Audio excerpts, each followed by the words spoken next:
I'm going to move on to topic number 9. It's a very important topic going on right now because it's the Bruins who are in Game 6 of the second round of the NHL playoffs against the New York Islanders. And they got to win tonight because if they win, they're done. They're down 3-2. Right now, the Bruins are actually losing 2-1, 8 minutes left in the second period. So still a ton of time left. But if you're the Bruins right now, this is not if you're a Bruins fan like we are, it's not a great feeling.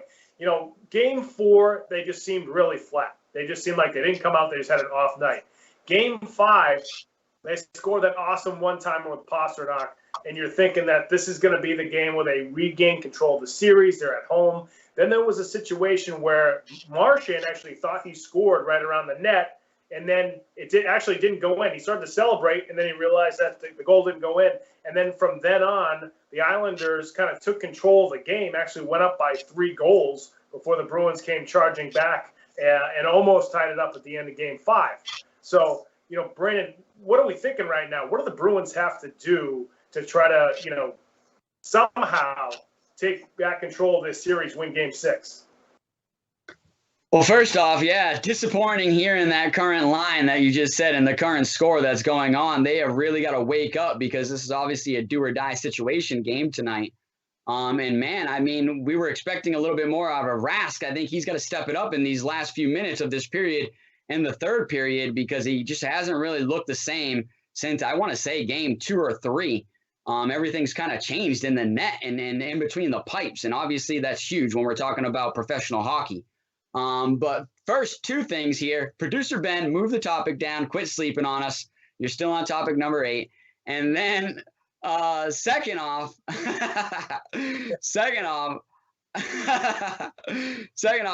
think it's really one of those things where, man, yeah, like I think they've had all the options to get out and get ahead in this series and just really haven't gotten it done.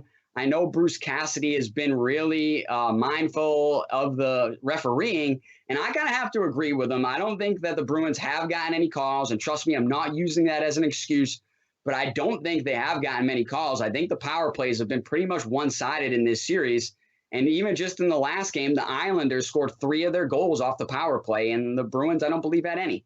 So it's just really one of those things where I don't blame him, and I honestly think what he said about the referees, it got him fined $25,000. I don't think he should have got fined. I think he could have said much worse things. You know, I honestly say, you know, they want to talk about the referees. A lot of people want to call them zebras. I think a zebra is a beautiful creature and, a nice, beautiful striped horse. So I don't ever want to put referees in comparison with a beautiful zebra.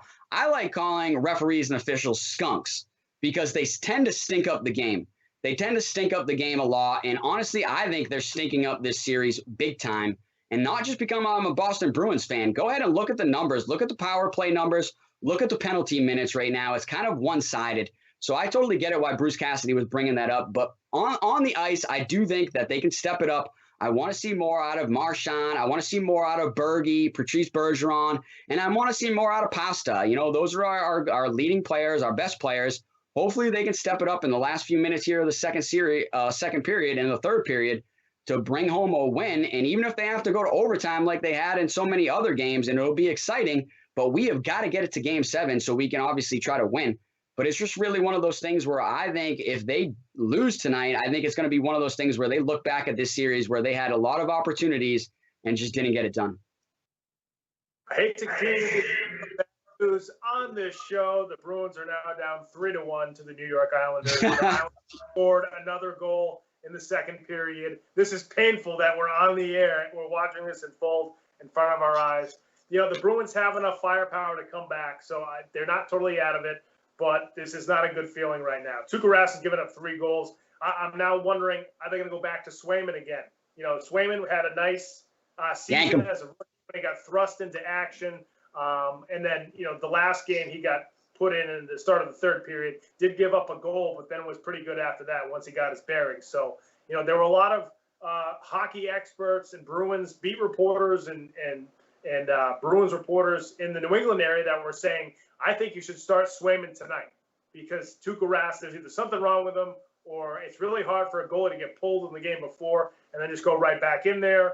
You know, it seems like Tuukka especially in Game 5, just didn't seem right. And now we're seeing him give up 3 goals here in the first 2 periods of this Game 6. This do or die situation for the Bruins. Swayman might go back in. I mean, we'll see what happens. I don't think he's in just yet, but that could be changed very shortly. One player that I want to see step up in this last 4 minutes in a period for the Bruins is Taylor Hall. I mean, Taylor Hall was such a big addition at the trade deadline. Really gave the Bruins a spark down the stretch. Had a nice first series in the playoffs, and then since then against Washington. But then since then, he's got 2 points. I think he's got a goal and an assist, but he just doesn't seem to be having the impact he did against Washington in that first series. And in the games that they have lost, he just really hasn't shown up as much. You need to see that line with him and David Krejci. They got DeBrusk back tonight. I know he was making a few hits as he came back into the game. I'd like to see those guys step it up a little bit. Charlie Coyle has kind of been absent this entire postseason. We've seen him go on a scoring binge before. Maybe we'll see him do that again. They're really hurting on the blue line, though. When they use Brandon Carlo, who's not this amazing defenseman, but he's a big body. He's an experienced guy. He's a young guy, but he's played in a decent amount of postseason games for the Bruins. They're missing him right now, and it doesn't make their backline problems any better when they don't have him in there. So I don't know if he's ever going to be able to come back for Game 7 if they get there. Not looking good right now, but we'll see. I mean, this Bruins team can score. We know that. Marchand, Pasta, and Bergeron have been the ones to go on the scoring binges when they absolutely need it. We'll see if that line can produce once again here in Game 6. Yeah, I had a feeling you were going to bring up Taylor Hall. You always do, and you're always right, though. I would love to see him step it up in these last few minutes and in the third period to help us out from that second line, because you're right. I mean, we can't just really rely on the first line to get it done every game. And another thing is like I said, I think they've had so many opportunities that they didn't get it done. And in Game 5 especially, the Bruins outshot the Islanders. I believe it was 44-18. And they still lost the game. So it's just really one of those things where, like I said, I think when they look back at this series, if they lose it, they're going to say, man, we had all the opportunities and we just didn't get it done. And it's sad. But I think also Bruce Cassidy is going to have some questions to answer because he went with Rask here. And a lot of people were saying they probably needed to go with Wayman, but he decided to go with a veteran in Rask. So it's just really one of those things where I really want to know how Cassidy's going to go ahead and answer that. And we all know that, when a coach makes a decision like that, it kind of puts him on the hot seat. But I don't want to see that happen. I like Bruce Cassidy. This might be the Bruins fans actually leaving the stadium that producer Ben's showing us right now. Because I know if I was, I'd be getting out of there really quick, especially in New York.